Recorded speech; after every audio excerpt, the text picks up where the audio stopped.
क्या अब अक्षय कुमार की हेरा फेरी 3 नहीं बनेगी? अगर स्क्रिप्ट अच्छी नहीं मिली तो मैं नहीं बनाऊंगा हेरा फेरी 3। यह कहना है फिल्म के डायरेक्टर प्रियदर्शन का। प्रियदर्शन ने कहा है कि हेरा फेरी 3 तभी बनाएंगे जब यह पहले पार्ट के बराबर मजेदार होगी।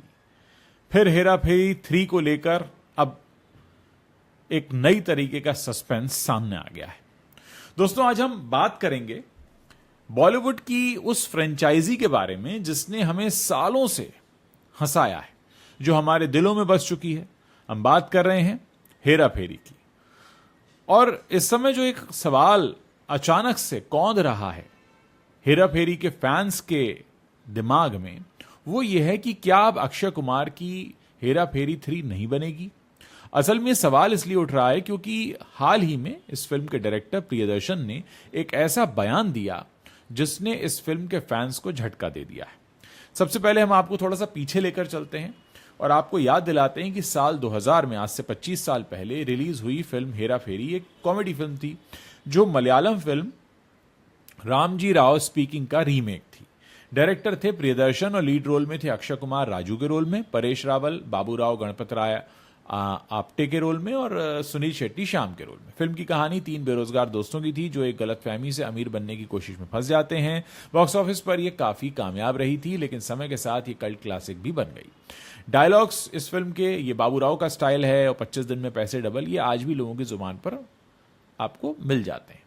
फिर 2006 में आया इसका सीक्वल फिर हेरा फेरी, वो भी हिट रहा। इसमें भी यही ट्रायो था, लेकिन डायरेक्टर इसमें बदलकर नीरेन भट्ट हो गए थे। इस फिल्म ने उस वक्त 70 करोड़ रुपए से ज्यादा का बिजनेस किया था, जो कि एक बड़ा अमाउंट था। अब कई सालों से इसके फैंस इसके तीसरे पार्ट का इंतजार कर रहे हैं और ये इंतजार इतना लंबा हो गया है कि जैसे मान लो कोई एंडलेस स्टोरी चल रही हो। हेरा फेरी 3 की घोषणा और उसके बाद का ड्रामा, पिछले साल यानी 2024 में फिल्म की ऑफिशियल अनाउंसमेंट हुई कि अक्षय कुमार इस फिल्म को बनाएंगे, सुनील शेट्टी और परेश रावल फिर से साथ आएंगे। खास बात यह थी कि डायरेक्टर के रूप में पहले सीजन वाले यानी पहली जो हेरा फेरी बनी थी उसके प्रियदर्शन की वापसी हो रही थी, जो ओरिजिनल फिल्म के मेकर थे। अक्षय कुमार ने फ्रेंचाइजी के राइट्स भी खरीद लिए थे और उनकी production company Cape of Good Films इसे प्रोड्यूस कर रही थी। सबने कॉन्ट्रैक्ट साइन किए, फैंस खुशी से झूम रहे थे। सोशल मीडिया पर मीम्स शुरू हो गए कि बाबू भाई, राजू और श्याम की तिकड़ी जो है फिर से स्क्रीन पर आ रही है और ऐसा लगने लगा कि फिल्म बहुत जल्दी बन जाएगी, रिलीज हो जाएगी। लेकिन दोस्तों, बॉलीवुड में कहानी इतनी सीधी चलती नहीं है, तो यहां एक बड़ा ट्विस्ट आ गया। पहला बड़ा ट्विस्ट आया मई महीने में, इसी साल 2025 में। अचानक से खबर आई कि परेश रावल फिल्म छोड़ रहे हैं। वजह बताई गई कि क्रिएटिव डिफरेंसेस हैं। यह भी कहा गया कि कहानी नहीं है। परेश ने खुद एक स्टेटमेंट जारी किया कि उनका फैसला सही है और वो फिल्म का हिस्सा नहीं महसूस कर रहे हैं। फैंस को बड़ा झटका लगा कि भाई बाबू भाई के बिना हेरा फेरी बनेगी कैसे, बिल्कुल नामुमकिन लगने लगा। फिर यह ड्रामा यही नहीं रुका। अक्षय कुमार की प्रोडक्शन कंपनी ने परेश रावल को बाकायदा लीगल नोटिस भेजा। उस वक्त कई लोगों को लगा ये पब्लिसिटी स्टंट है, लेकिन उधर मांग की गई 25 करोड़ रुपए के हर्जाने की, क्योंकि परेश रावल के जाने से प्रोजेक्ट को नुकसान हो रहा था।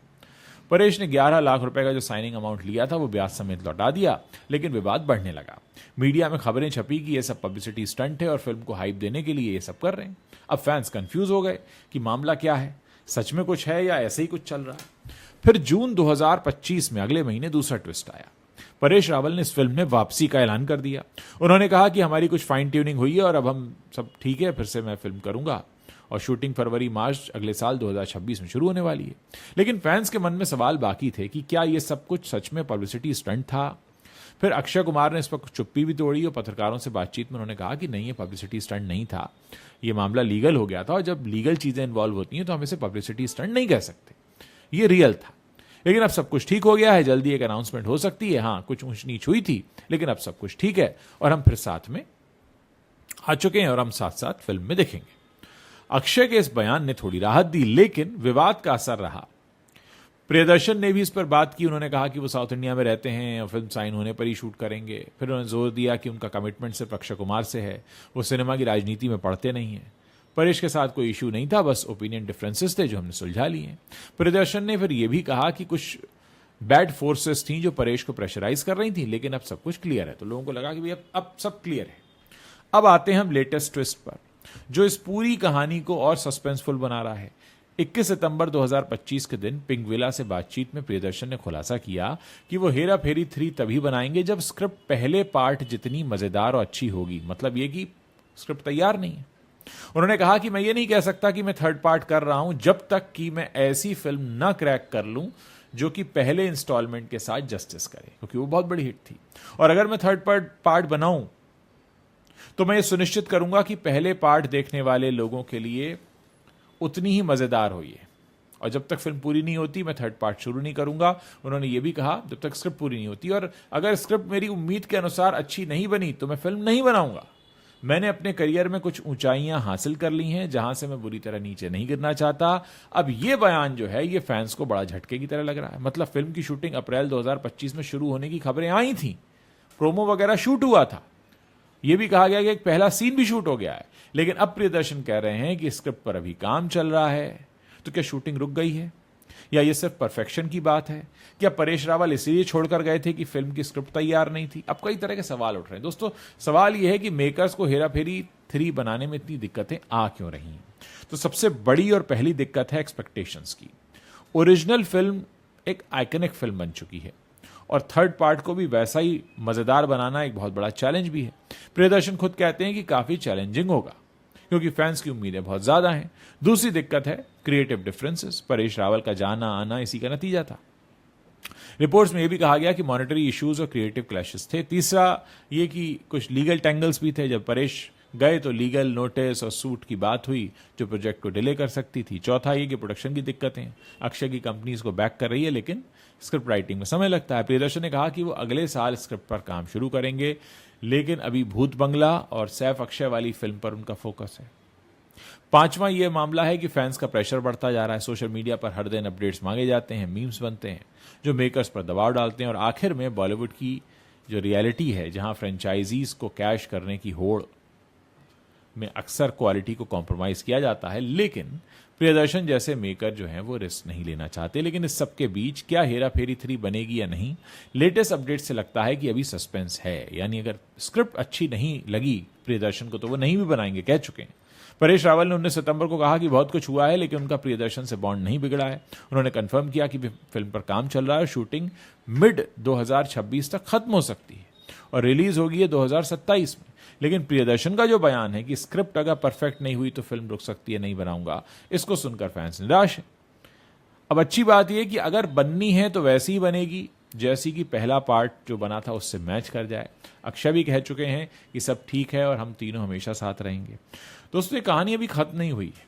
बॉलीवुड में कुछ भी हो सकता है। कल अगर कोई अनाउंसमेंट आ जाए कि शूटिंग शुरू हुई, हो सकता है कि न भी हो। लेकिन एक बात साफ है कि हेरा फेरी सिर्फ फिल्म नहीं बल्कि एक इमोशन है, और फैंस का प्यार ही इसे जिंदा रखे हुए है।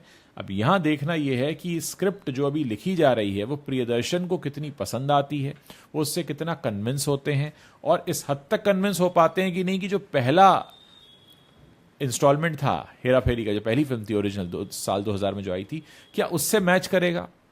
क्योंकि प्रियदर्शन भी कोई रिस्क नहीं लेना चाहते और मामला बहुत नाजुक दौर से होकर गुजर रहा है। तो ये आने वाला समय बताएगा कि हेरा फेरी 3 कब बननी शुरू होती है, कब तक बनकर तैयार होती है। उससे पहले नजर रहेगी इसकी स्क्रिप्ट पर कि क्या इसकी स्क्रिप्ट इतनी जानदार शानदार लिखी जाएगी कि डायरेक्टर से बनाना चाहे। इस सब के बीच दोस्तों एक बात अच्छी हो रही है, कम से कम बॉलीवुड में किसी फिल्म के स्क्रिप्ट पर तो बात हो रही है, वरना तो बॉलीवुड में कभी स्क्रिप्ट पर बात ही नहीं होती है।